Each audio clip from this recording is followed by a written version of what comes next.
beautiful people. Sorry, I'm in good morning mode. I am actually a little bit later than I wanted to be. Thursday mornings are my time with my wonderful counselor. And we ran a little late today. Or maybe I overslept up until that appointment. We can look at it one way or the other. But it's always good to start my day off with her. I hope that you guys have people, and it doesn't even have to be a formal treatment person, right? But someone who just can spin perspectives on you so that it heightens your awareness to look at things differently or just be aware of options, I guess is a good way to put it. I mean, her and I talked this morning, and she's very soft and empathetic. And by soft, I mean in a good way. She talks in a low voice, and she's just very sweet. And I am the exact opposite. I'm very direct, and probably it doesn't appear like I have much empathy some of the time. But I'm more like black and white, like, let's get through the bullshit. Let's do this, where she challenges me with a really nice approach. And she just gets me thinking about, like this morning, one of our topics was ego. And I had told her how I learned over the weekend that ego is what's driving emotions like anger once the 3.5 seconds has passed. And I liked that. And then she pointed out that ego can sometimes be a good thing to keep us safe. So where mine was showing up in this anger situation was like, I wanted to start hanging on to, I wanted to hang on to the anger and be bitter and stuff, which was actually a choice, right? And my ego wanted to protect other people from the person who hurt me. But was that really my ego just being, like shitty? Like, because I kind of wanted to destroy this guy, right? But it's not who I am, and hanging on to it wasn't serving me. But it was interesting how she brought up ego can protect us. And I will think of it from that perspective instead of getting mad about it being there and impacting how I make decisions. So, yeah, just perspective. So the moral of the story is it's not about ego, because I'm not really like Freud and can't explain all this stuff scientifically to you. I just know what I'm learning and just try to use what knowledge I have and apply it to live in my best life. That's really all I can do. So what do we got today? Niccolo Machiavelli says, where the willingness is great, the difficulties cannot be great. Acceptance may be one of the most difficult things to learn, for it means we must give up the desire to control our life and its outcome. Here we go, guys. Another reading that I need to hear. This was part of our conversation this morning, too. Once we've truly received this great gift, we will learn that acceptance need not take away our strength. On the contrary, we will have inner strength where we never thought possible. When we decided to meet the challenge of a sober life, bet-free life, we took the first step towards acceptance. We accepted the fact that we have a disease, a chronic disease that will always be with us. By accepting this fact, we will be able to cope with our lifelong struggle. This way, we willingly accept the friendship of our group members and the wisdom they offer us. They have been where we are coming from. They have suffered as we suffer, and they have felt the hope we now feel. We are offered a way of life that, if we follow it, it will bring us peace of mind, and peace of mind we may have never felt before. By our surrender, we are now willing to receive something that is offered to us, the beginning of a new life. Today, let me accept my powerlessness and any help that's offered to me.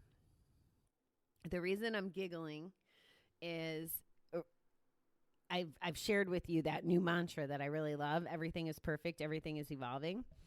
And when I had the conversation yesterday with one of my friends about it being kind of a nicer way to say it is what it is, I was telling my counselor about that. And she's like, well, some people think of it is what it is as a way of like acceptance.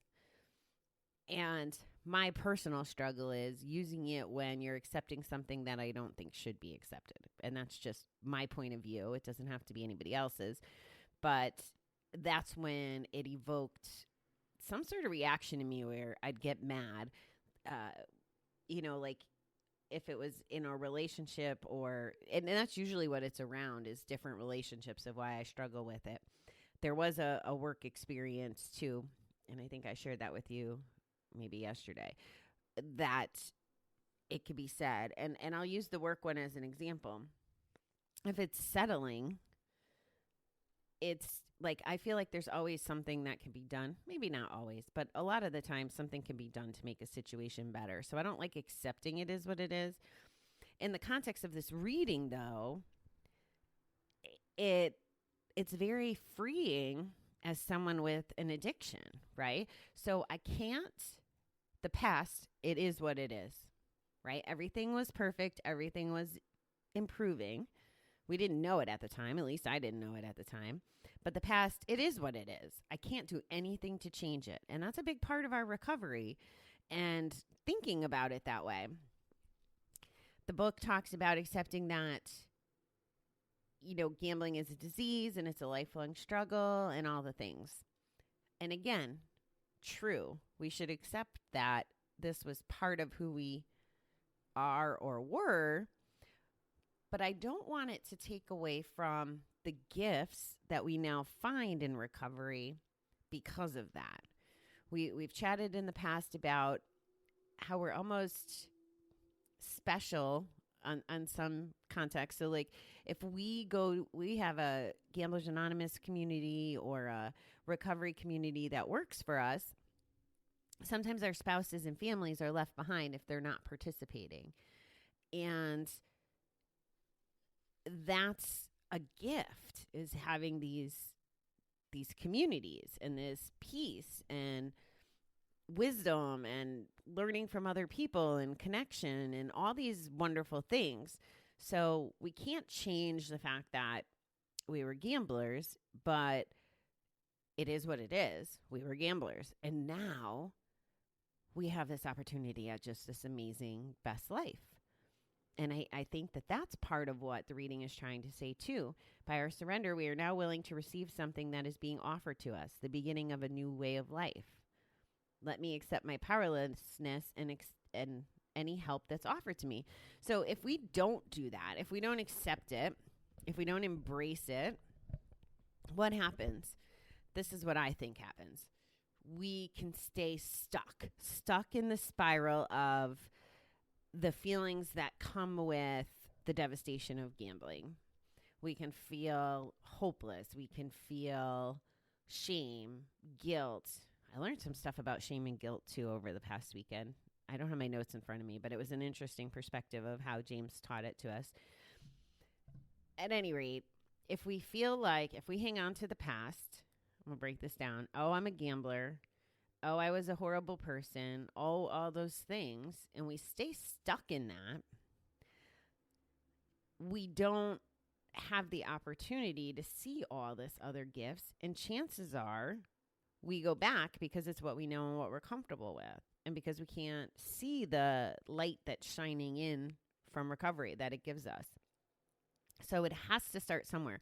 So it is what it is. I gambled in my past. I lost money. I impacted my marriage. I didn't walk the dog as much.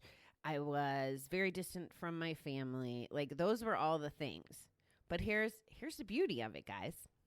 Those were the things that were what they were. But today, I can be more connected. I could be a better partner. I have a different relationship with money. I have different goals and values. Like, all these things come from the recovery piece of it and looking at it from this view. And I wouldn't have, like, let's say I never gambled. I don't know that my relationships would be as open, vulnerable. I don't know. Like, I would not be showing up the same way in the relationships that I'm in if I didn't have my recovery. I don't believe I would. So I needed my gambling to get me here. So it is what it is. And it had its purpose. And I'll remind you and me that we don't always know the purpose in the moment or see it as it's happening. But I can promise you that there is a purpose. I really can. I really believe that. Not that I'm trying to tell you to believe what I believe, but I can see so many examples of things happening the way they're supposed to happen. Everything from way back to how my careers played out, my relationships played out, my geography, where I was living. And we've chatted about this a lot before, so I won't go into all of that, but I could see the value of, I think, pretty much every step of the way, even the really, really bad ones, like the really, really bad ones. They had this purpose, and it's so freeing to accept that. And I just want to remind you, we have almost like a gift of rebirth. We get to start over. We get to really be aware of everything we do, say, think, act upon, how we show up for every person that we connect with. We can do better. We can help other people see the light. Like, we just have all those gifts, and nobody can take those gifts away from us. Now, sometimes we take them away from ourselves because we get caught in the cycle. So hopefully you're, getting to this point of self-awareness where you can identify when that's starting to happen so that you can correct it. That was another part of mine, and our conversation this morning was about the cycles, and I'm just being very cautious as I see some things showing up in my life that I don't want to turn into a cycle. And you just got to call that stuff out as it is. Now, I'm not saying it's any different than perfect and improving, or it is what it is.